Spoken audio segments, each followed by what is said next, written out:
Okay. Hello, everyone. My name is J. Anthony Ramos, but you guys can all call me Tony. Everybody calls me Tony, except for my mom when she gets mad at me, even though I'm a 50-year-old man. She still says Joe Anthony.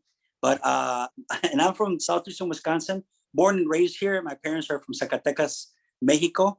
They immigrated here, but I was born and raised in a machine where I'm still reside. And let's see, the film that I have in this year's Voices Heard is titled Becoming Undead III.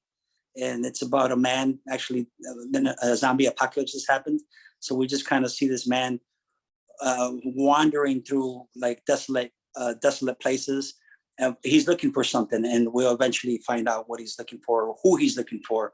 And his greatest fear is you could say it's either going to happen or it's not going to happen. And that's kind of what the film is, I guess, in a gist. So your parents are from Mexico. You were born and raised here in Wisconsin. Where in Wisconsin? I was born and raised in Racine, Wisconsin. Okay. So just obviously south of Milwaukee. Do you still live in Racine? I still live in Racine, yes. Still live here. Do you shoot all your stuff in Racine?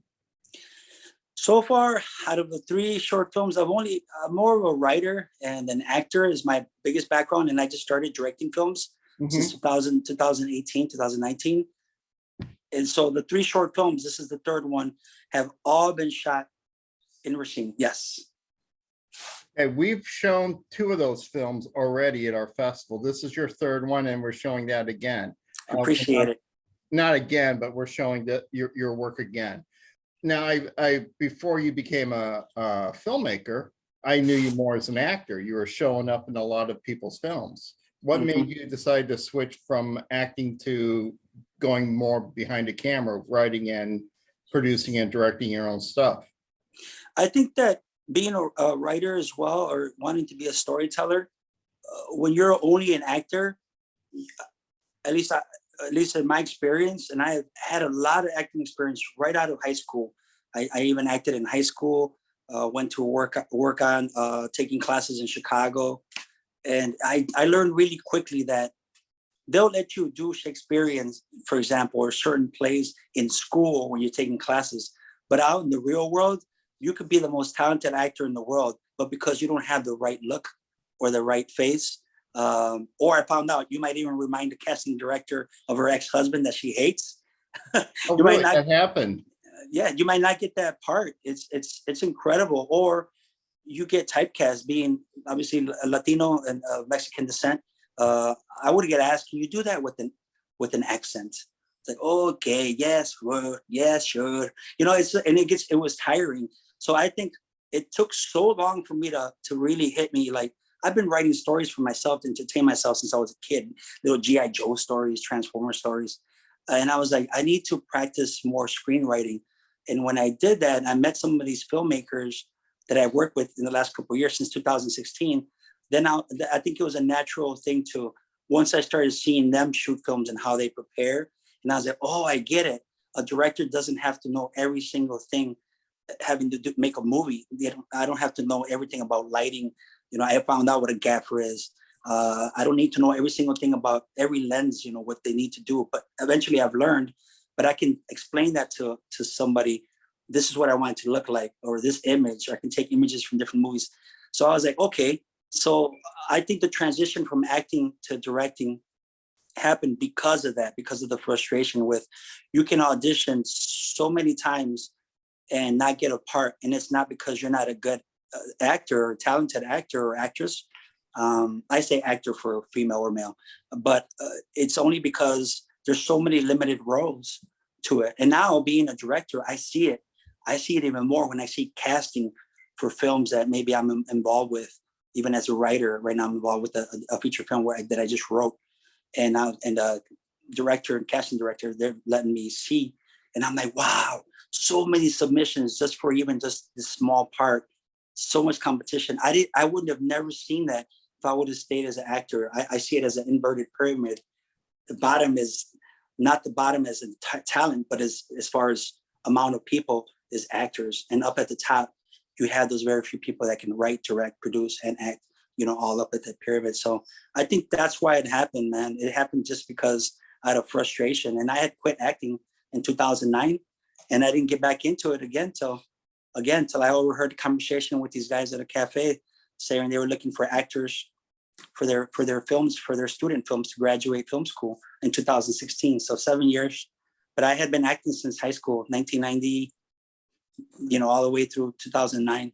Let's talk about your film, Becoming Undead 3, which is premiering at our film festival September 10th. Yes. And 4 p.m. block of Voices Heard. In that this is a sequel and you weren't involved with the other two, right? You didn't direct the other two. No. So you came in and directed a sequel. Yes.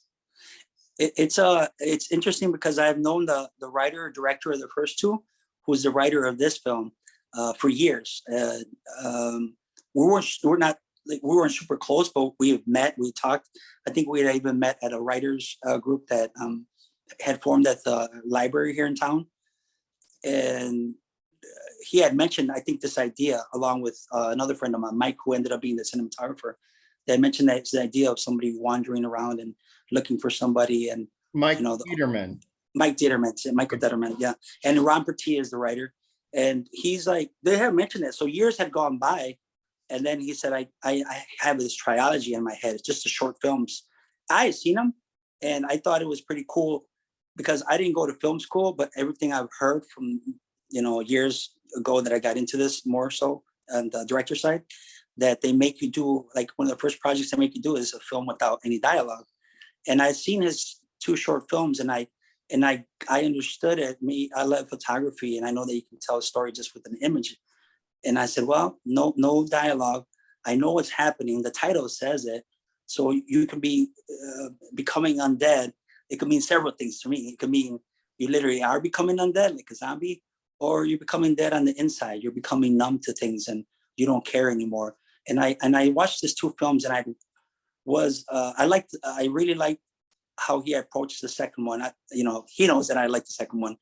And I said, well, I know I was just going to be a assistant camera with this film, but due to some things happening, and he had to leave the set, and he just wanted us to keep shooting it. And Mike Detterman was the cinematographer, and myself, we looked at each other. We had worked together before on the first 2 films that you mentioned that have been in Voices Heard. My first 2 shorts, he had been my cinematographer, and I had been the director. So it was we just kept going that day. And then we got together again with the actors like 2 weeks later to shoot some additional footage. And the whole time, we had the blessing of Ron Pertee, just keep going. I didn't complete this, but he left us. He had done the shot list. He had done, obviously the story breakdown, and there was no storyboards, but it really was more just me and him falling into like, man, okay, let's go. Like, it's just me and him and the 2 actors. And then we had a makeup person. And then that was pretty much it. And was it that same day he got sick? So you just had to just keep going? Sadly, yes. It was the same day. Has he seen the finished film? What did he think? Yes, he loves the film, and I love that he let us do. He essentially, Ross, he wasn't even in the editing process at all. As far as post-production, he was not involved with any of the cuts. He just let me and the editor go at it as far as like the color grading and the sound. And he almost literally, he would get little snippets, but he was just getting excited. But that's how much respect I have for him, that he literally just said, you guys got it. I'm still, and then he's still the main guy who put it together. He's still going to push it out to film festivals. And so it was a unique experience for me, not being the writer and director on it, because I had to take on someone else's worlds that he had built and try to keep as close to his vision of his first 2, that slower pace, which I'm not. I like faster stuff. I like action. That's what I kind of want to do eventually, learn more about, that style. But the slower pace of it and just keeping the still camera, static shot, I had to learn that. And I see that a lot in his work. So I hope that I honored that, and I think I did. Yeah, that's interesting. I make some films too, and I've only directed one film that I never wrote. I always prefer to direct what I write, because when I write, I visualize it in my head, so I know exactly what I'm going to be shooting. And it's different taking on someone else's work and bringing it to life. Yep. And I tell people like that have seen the film, I'm like, I might never do anything like this. Again, it's not a cut down, but it's like not how I write or my style. And I write a lot of dialogue too. So I was just talking to Danny late last night, we're talking into the early morning, I was telling him how less is lost in translation, I think, when you're the director writer. And then if you're an editor, even less is lost, if you're also editing your films, but maybe you do still need another set of eyes. So I said it was a big learning experience for me. And now I have a lot more confidence that I can actually take on someone else's script as well and try to bring it to life. So. Were these actors in this and the other two short? No, both actors. Here's a funny story. I didn't know, like I said, I almost didn't get involved until the week of. Ron had reached out to me and said, hey, I heard you're good at finding locations. Because I've just to keep it cheap, I'm trying to find cool locations. That's a character in itself, and that's higher production value, right? So for my first two films, just found cool locations, and I said, yeah, sure. And I said, there's a cool place right behind where I live, because he kind of described what he was looking for. So then I was like, that's it. That was my job. I was like just scouting for him and doing him that favor. But then the week of, Mike's like, hey, can you know, do you want to be assistant cameraman, like, crew member? You live a block away? I'm like, yeah, okay, sure. So then I went, and then I found out till after we finished shooting that the two actors in the film, Ross, weren't even the ones. They were like late replacements. Literally, I think the night before. Wow. It was amazing. Is this a series that he wants to continue doing? Is he going to do more shorts? I don't want to talk for him, but I do know that he has had in his mind to do a feature length, and that was always his idea, to do these three, and he was taking baby steps, which I can appreciate. And then he made this big leap to this bigger one, and then he wanted to make a feature. I haven't talked to him. We chat, once in a while, but it's I don't know what his plans are, so I can't speak for him. But I do know that people that have seen it, I haven't talked to, that he knows, said, we want another one. We're on part 4. So I keep telling him, he knows. I keep pushing him, like, do it. I know that health concerns always come in. A lot of us, even at my age, I'm also dealing with some health concerns all the time. But it's like, that pandemic is dying down, it's still there. This life is life. But if things are coming back to normal, I said, why don't you just write it at least? At least you can do that. Because writing and still photography, and editing, you can do on your own, right? The film production part is the part that you need an army and stuff. What's next for you, real quick? What you plan on doing? Sure. I have the Charlie and the Empty Factories, which you showed, obviously, Voices Heard. I expanded on it, and now I literally have, and I keep saying I'm done with the script, but I just keep scaling back. Because that thing is literally like a 3-minute movie with the credits and a post-credit. It's 128 pages right now. And we've shot other segments. It was going to be a YouTube series, but now I had friends talk to me and saw footage, and they're like, you should just make it a feature. So I was able to make it into a feature. The first draft was kind of done in December, but now I'm on the last draft. So now I'm just trying to gather together my just storyboarding, doing whatever I can without having to spend money to try to put this together. But I'm going to start auditioning, reaching out to actors, makeup artists, because now it's gotten bigger. And now I'm hoping to shoot it before the end of this year. But I'm also involved in another feature film called The Night and Gale.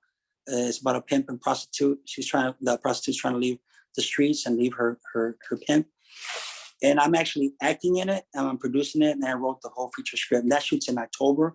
But that has a true shooting date, from 11 days or something like that. Okay.